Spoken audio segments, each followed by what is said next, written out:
But it's no exaggeration to say you are a leader of this movement, whatever this movement is. You know, for all the petty squabbles. I just follow the Doug. But reflecting on your responsibility, you know, whether it's accidental or engineered, I mean, what are your reflections on the responsibility of, you know, being a thought leader or an inspirer? I try not to think about it, to be honest with you. Well, try to think about it. I try not to. No, I just. See, one of my people say to me things. Oh, I liked what you said about X, Y, Z, and I'm like, what did I say? Because I don't remember. You know, and I think it's maybe because of the way I learned how to write. You know, I published this magazine in Spain for a decade, and you just write it, and you publish it, and that's it. It's done. You know, and it's the same with the blog. You just churn it out, and it's out there. And as soon, I'm not precious about my words, because once something's published, you don't have any control over it anymore. So there's no point in worrying about it. So I just write it, and then I just don't think about it anymore. Mm-hmm. And I don't really remember half the things I've said, and it has bit me on the bum sometimes, because people say, "Oh, you said this," and I'm like, "Did I say that?" So, see, I remember in the midst of one of the famous sort of, well, it was a blog Grammy. I think it was every pro-indie blog in Scotland had gone ape over, I can't remember what it was about, but it got quite intense. And then out of the blue, your blog appeared, and it was sort of like this kind of father figure wagging a finger saying, you know, as leaders of this movement, we have a responsibility to calm down, because beneath this sort of blogosphere and the Twitter sphere, you know, we've got a whole country watching us. I don't remember what that was about. You can't remember? No. That was actually one of the most inspiring moments I saw from any blog. I thought, what was it? What? It was, what was the fight at the time? It was during silly season last year. During silly season last year, there was... There's been so many. For the life of me, I can't remember what the fallout was, but it got quite intense. It was over... I do know it was over Kezia Dugdale and Steve's alleged... Stu Campbell's alleged homophobia. And everyone got involved in it. And over the course of a week, the independence movement was tearing stripes out of itself. Yeah. And there was only one voice that came in with a finger wagging, telling everyone to shut up. It was you. And that's when I had, that to me was this... I got a lot of snash for that, because people was, how dare you defend a homophobe? You know, but I don't think it was homophobic, what you said. But that's I mean, this is what I wanted to sort of probe you on, this sort of responsibility for not just what you say in your blog, but the responsibility for shaping people's ideas. I think sometimes, and I think it's one of the symptoms of social media, that people kind of blow a lot of things out of all proportion. You know, I mean, there's far worse things in the world than, he said something nasty on Twitter, you know, and that's what, if we're reduced to that, I mean, I don't do Twitter anymore, I get fed up with it, because it is toxic. And you'll never come back? No, I don't plan to go back to Twitter. I sort of keep an eye on it, but I don't get involved. People think I'm still there because it's, the blog is linked to the Twitter account. So whenever I publish something on the blog, it automatically gets published on Twitter, but I'm not there to do it. You know, that's all done automatically. So I'm not actually there. I don't engage on it anymore. But I just found that it was just such a waste of time. Really is. You get sucked into all these completely pointless arguments about really trivial things, you know, and it's just a waste of time, and it's nasty, and it's unpleasant. There's no nuance or subtlety in Twitter, you know. It's Twitter is Facebook's pretty horrible, right? Twitter is Facebook on crack, you know. It's just real nastiness, and I found that I was getting sucked into really pointless, stupid arguments with people about things that in the fundamental scheme of things are not that important. And I thought, there's far more productive ways to spend your energy than this.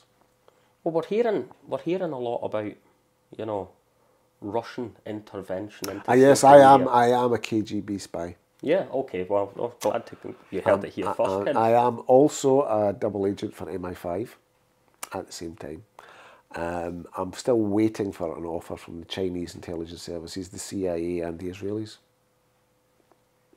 Any money involved in this? As the fuck. Ah, right, okay. I could be living in Barlanark.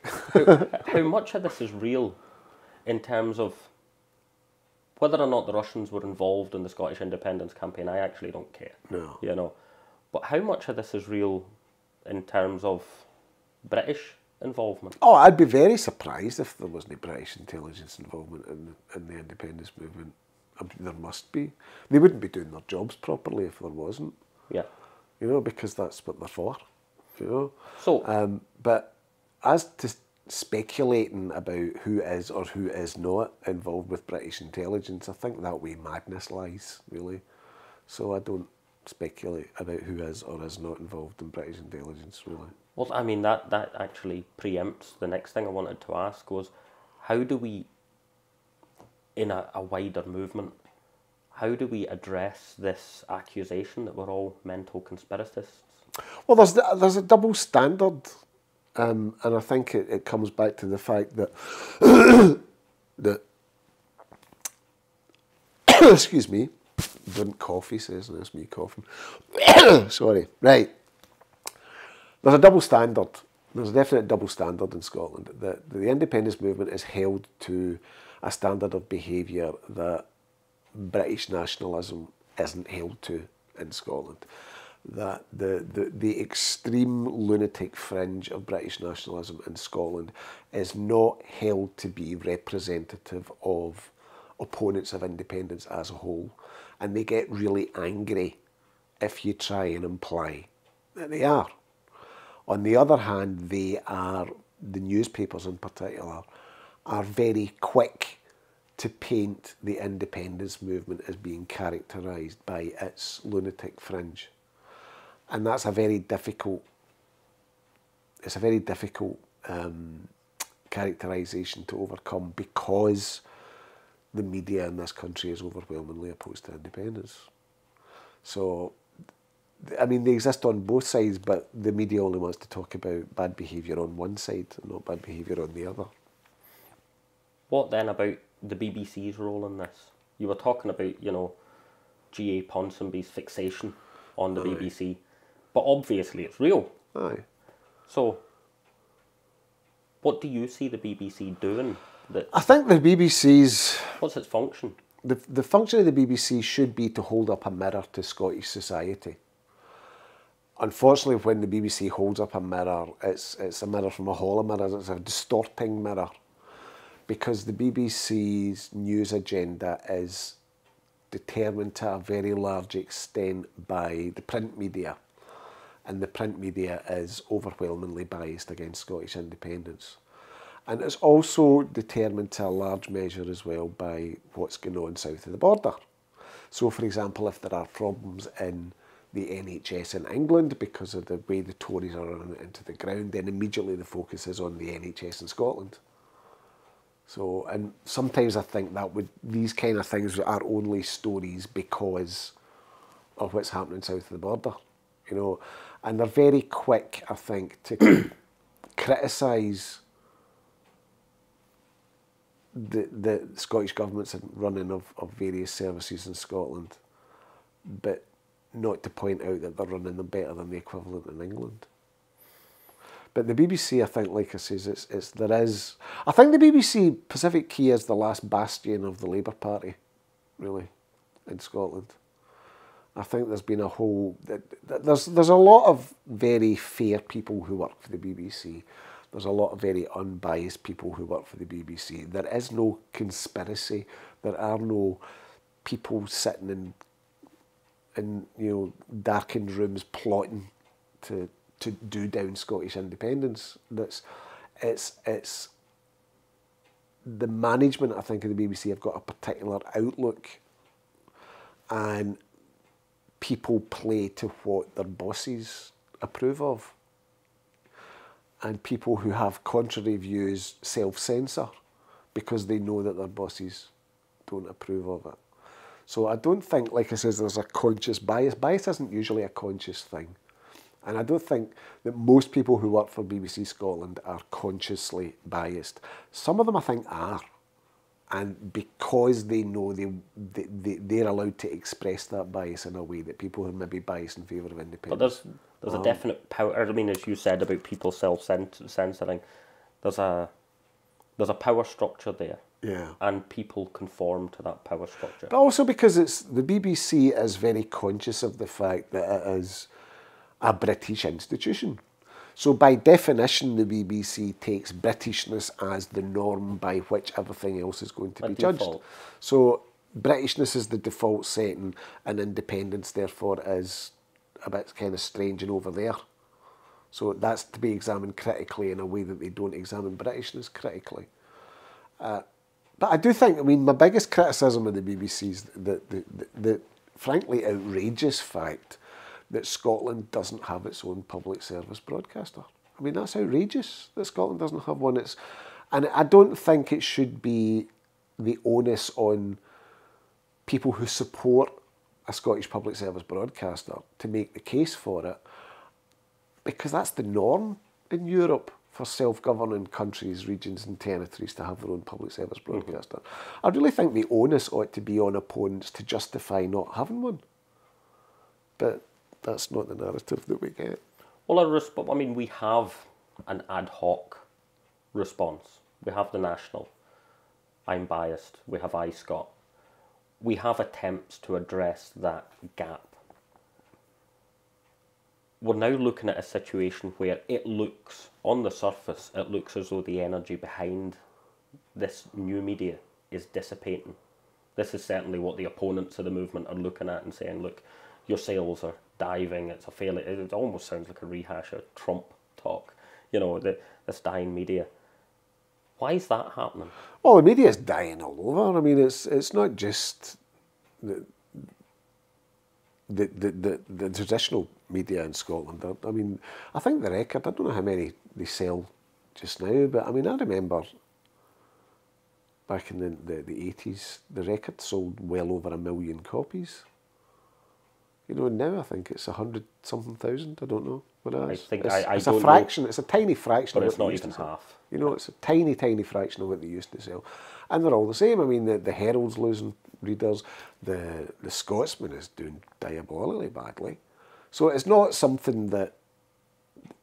The surprising thing is that the Nationals, I think, hung on for a new newspaper, trying to establish yourself as a new publication in what is a shrinking market is quite difficult at the best of times. And the fact that they've managed to survive as long as they have, I think, is quite an achievement. Obviously, I've got a bias.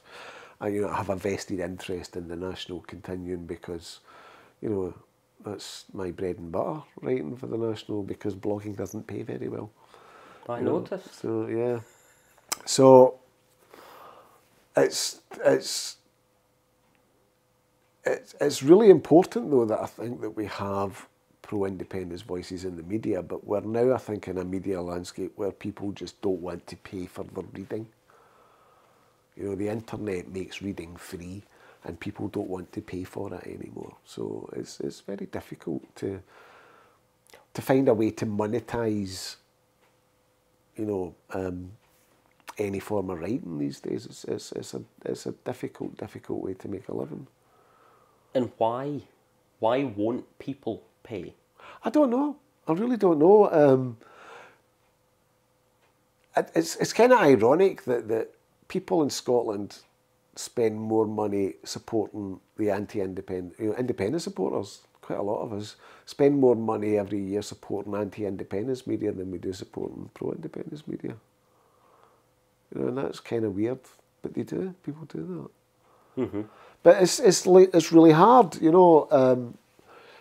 If every single person who regularly read my blog, right, paid me £1 a year, right, everybody that read the blog regularly, not even just people that dip in and out, you know, I'd be pulling in £60,000-70,000 a year, you know. But that's not how it works.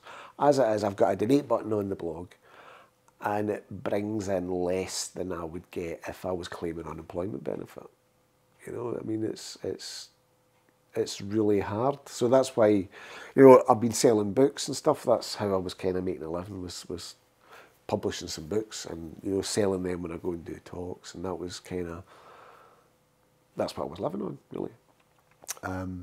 But this is a real serious point, and I think everyone's making it right now, certainly watching what's happening in the National, is if those who are blogging, you know, come to a point where we can't afford to blog anymore, you know, that's terminal. That's very dangerous. Well, it's things considering like, we have no other voice. Exactly. You know, it's things like, I mean, Independence Live is doing a fundraiser, and, you know, they're struggling to reach their target because people just aren't supporting it financially. What can we do? Well, that's the $64,000 question, literally. But you've been thinking about this for longer, so I mean, my question is, how can you strong arm people into realising that, you know, resources are needed, you know? But basically what it comes down to is if you want anything, it doesn't matter what, you know, any goods or services, you've got to pay for them. You know, and if you want independence commentary or views or news or opinion, you have to pay for it, because the people who supply it have to eat, they have to pay their rent, they have to put food on the table, you know, they have to pay their expenses, they have to live, and nothing comes for free. And basically we can't expect, what we're doing as an independence movement is kind of expecting that we can take on a professional funded media for free. You know, and we need people who are dedicated to it and who are going to do it, you know, 24 hours. That'll be a full-time job. Well, that's kind of important as well, because when you look at the, you know, the funds behind the establishment media, behind the BBC, yeah, you know, this makes David and Goliath look like... Well, it's like we saw with the recent funding thing with Scotland and Union, that they're targeting a small number of very rich individuals, and they're getting a relatively small number of very large donations. Yeah. Whereas the independence movement depends on a very large number of small donations. And that's a lot harder to do. It's harder. Because you've got to contact far more people. But as we saw in the States... On the other hand, it gives you greater depth, I think, as a movement. Of course, and it maybe reflects the wider breadth of the movement. That's the next thing I wanted to talk about, was the class dynamic of the independence movement. Certainly when you look at the Green Letter expose and put that in relation to the independence movement, we get to see that small number of donators, contributors towards Scotland and Union, reflect an element of society that, you know, we know who they are. Yeah. You know, we're not going to say their names, but, you know, there's a clear class divide. So my next question is, in your reflection of this, who is your independent supporter in terms of position, social class and attitude?